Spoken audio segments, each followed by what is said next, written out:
நண்பர்கள் அனைவருக்கும் வணக்கம். இன்னைக்கு நம்ம இந்த வீடியோல தமிழகத்தில் 19 மாவட்டங்களில் மீண்டும் கனமழை என்ற அறிவிப்பு வெளியாகி இருக்கு. அதை பத்தி தான் இப்ப நம்ம பார்க்க போறோம். தமிழக பகுதிகளின் மேல் ஒரு வளிமண்டல கீழடுக்கு சுழற்சி நிலவுகிறது. இதன் காரணமாக இன்று முதல் அடுத்த சில நாட்களுக்கு தமிழகம், புதுச்சேரி மற்றும் காரைக்கால் ஆகிய பகுதிகளில் மழை பெய்ய வாய்ப்பிருப்பதாக சென்னை வானிலை ஆய்வு மையம் தெரிவித்துள்ளது. அதன் பிறகு தென் தமிழகம், வட தமிழகம், புதுச்சேரி, காரைக்கால் ஆகிய பகுதிகளில் இன்றும் நாளையும் பல இடங்களில் மழை பெய்ய வாய்ப்புள்ளது.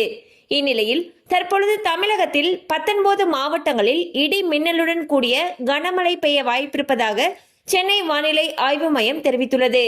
அதன்படி வேலூர், திருப்பத்தூர், கிருஷ்ணகிரி, தர்மபுரி, சேலம், ஈரோடு, நாமக்கல், நீலகிரி, கோவை, திருப்பூர், கரூர், திண்டுக்கல், திருச்சி, தேனி, மதுரை, விருதுநகர், தென்காசி, நெல்லை, குமரி ஆகிய மாவட்டங்களில் இன்று கனமழை பெய்ய வாய்ப்பிருப்பதாக சென்னை வானிலை ஆய்வு மையம் அறிவிச்சிருக்காங்க. பாத்தீங்கன்னா தமிழகத்தை பொறுத்த வரைக்கும் அடுத்த சில நாட்களுக்கு பல பகுதிகளில் கனமழைக்கு வாய்ப்பிருப்பதாக சென்னை வானிலை ஆய்வு மையம் அறிவிச்சிருக்காங்க.